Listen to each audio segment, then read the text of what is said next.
रुकेगा तेल का प्रवाह, तेल की नब्ज पर ताला, होर्मुज पर भड़की ज्वाला। इजराइल के साथ जारी जंग और अमेरिका के हमले से भड़के ईरान ने ऐसा दांव चला जिसने पूरी दुनिया की ऊर्जा नीति को संकट में डाल दिया। ईरान की संसद ने होर्मुज स्ट्रेट को बंद करने की मंजूरी दे दी।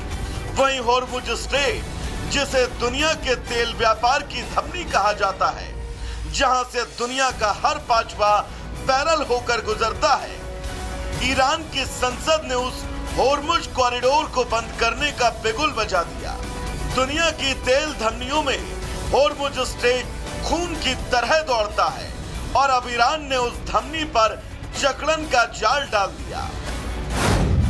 दरअसल दुनिया में तेल और गैस का 20% व्यापार यहीं से होता है।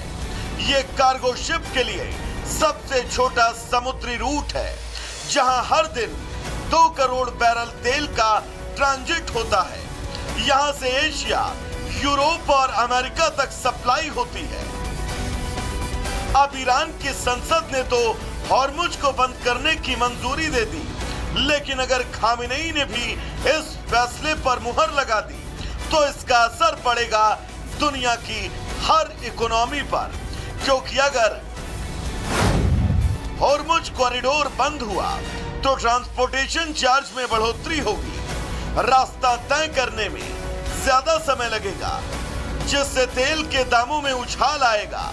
कीमतें $100 प्रति बैरल पार कर सकती हैं, जिससे ग्लोबल महंगाई का खतरा बढ़ेगा। तेल का खेल दुनिया की राजनीतिक धुरी को घुमा सकता है।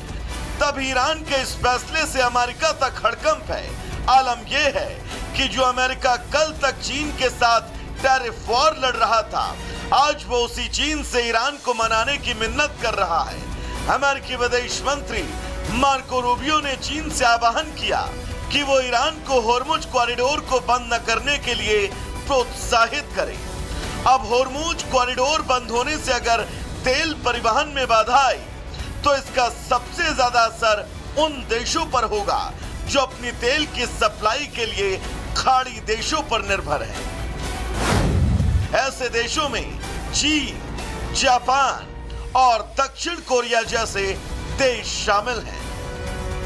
हालांकि होर्मुज कॉरिडोर संकट का भारत पर ज्यादा असर नहीं पड़ेगा, क्योंकि भारत न सिर्फ समय रहते इस खतरे को भाप गया था, बल्कि इससे बचने का इंतजाम भी कर लिया था और मिडिल ईस्ट के मुकाबले रूस और अमेरिका से तेल का आयात बढ़ा दिया गया था। Insofar as the global situation today is concerned, the escalation of tensions in the Middle East was not entirely unexpected. In fact, we had foreshadowed this escalation, and out of the 5.5 million barrels of crude oil that India consumes daily, about 1.5 and 2 million only come through the Straits of Hormuz. We import roughly 4 million barrels through other routes, and our companies, the oil marketing companies, have enough stocks. तेल अब सिर्फ ईंधन नहीं, हथियार बन चुका है। Middle east में तेल का खेल भड़क उठा है। ऐसे में जंग के बीच अगर होर्मुज की खाड़ी बंद हुई तो इसका असर सिर्फ मिडिल ईस्ट ही नहीं, बल्कि दुनिया के कई देशों तक देखने को मिलेगा, जिससे पूरी दुनिया की अर्थव्यवस्था लड़खड़ा सकती है। Bureau report, Republic Bharat. एक बड़ी अपडेट आ गई है। तेहरान, केरमनशाह और हमदान में इजरायल का हमला हुआ है। 20 फाइटर जेट से इजरायली सेना ने बरसाए हैं बम। ईरान के मिसाइल स्टोरेज को निशाना बनाया है। ईरान में सैन्य ठिकानों पर इजरायल का हमला हुआ है। ईरान के मिसाइल स्टोरेज को निशाना बनाया है। तो तेहरान, केरमनशाह में 20 फाइटर जेट से इजरायली सेना ने बम बरसा दिए हैं, हमला किया है। हमला कहां किया है? वहां पर जहां पर ईरान की मिसाइलें रखी जाती हैं, सैन्य ठिकाने जहां पर हैं, वहां पर हमला किया है। 11 दिनों से मैं आपको बता रहा हूं कि ये लगातार पिन पॉइंटेड अटैक करता है। के सिन्हा सर, ये खबर हमने बताई और वही मैं कह रहा था कि 11 दिनों से हम कह रहे हैं कि इजराइल का अटैक इतना सटीक होता है, कैसे होता है वो आप मुझे बताइए। देखिए, सबसे पहले तो एक कंडीशंस कहते हैं हम उसको, एक फेवरेबल एयर सिचुएशन कहते हैं और एक सुपीरियरिटी ऑफ एयर सिचुएशन। तो ये 10 दिन के पहले 2 दिन में ही उन्होंने पूरा सप्रेशंस कर दिया उनके एयर डिफेंस सिस्टम को। तो पूरे जो आपका ईरान है उसके हवा में वो उड़ सकते हैं विदाउट एनी डेंजर।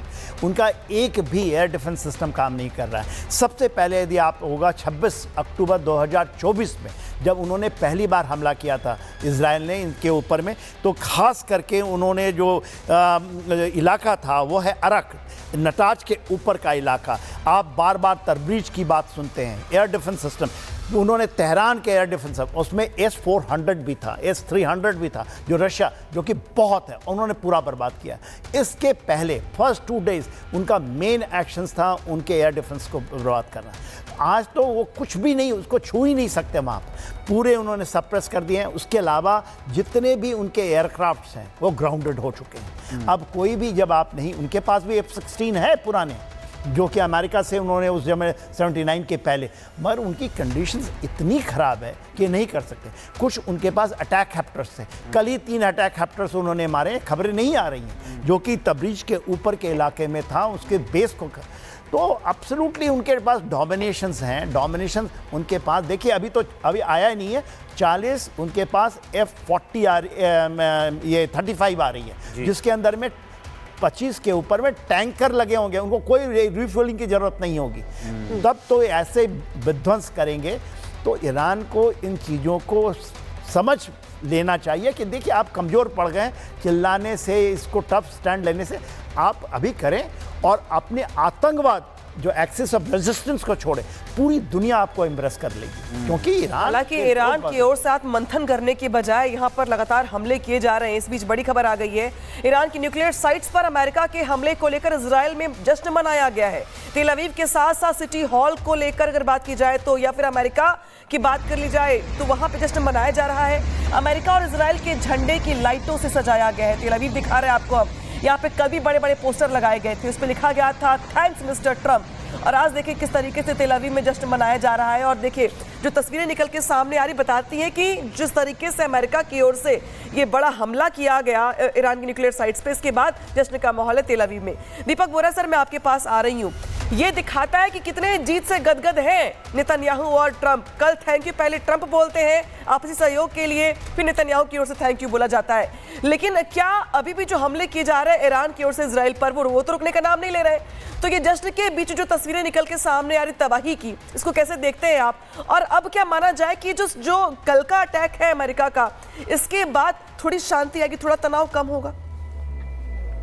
मेरा नहीं मानना इमीडिएटली तनाव कम होगा। जनरल सेना ने कितनी अच्छी तरह समझाया है कि उनके पास अब एयर एसेट्स, ईरान के पास कुछ नहीं बचा है। नेवी में उनके पास शायद 2-3 चप्पू वाली कश्तियां हैं जिनके वो हमला करना चाहते हैं, सुइसाइड बॉम्बिंग करेंगे। पर ये है एसिमेट्रिक, हूती को ले आएंगे, जाके आत्मघाती हमले करो, एटसेट्रा, रेड सी में नौटंकी करो, हिजबुल्लाह को प्रोत्साहित करेंगे। जो अमेरिका ने कल हमला किया है वो तो अभी पार्टी की शुरुआत है। अमेरिका ने अपनी ताकत दिखा दी है, ईरान अभी भी नहीं मान रहा। ये रियली टर्मिनल डिफाइंस होता है कि आखिर तक मैं लड़ूंगा, अपने लोगों को वो कहते रहे।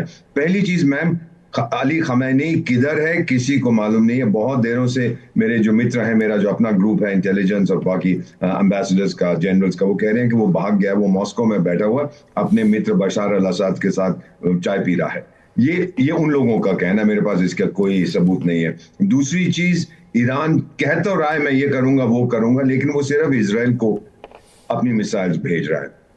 इसमें जितने बाकी इस्लामिक मुल्क हैं जो अभी बहुत ईरान से दोस्ती करते हैं, प्यार करते हैं, क्योंकि ईरान शिया वो सब सुन्नी है। इजराइल केवल एक देश है मैम मिडिल ईस्ट में, वन। बाकी सब तरफ तो उसके जो नॉन मुस्लिम है, बाकी सब मुस्लिम देश हैं हर तरफ से।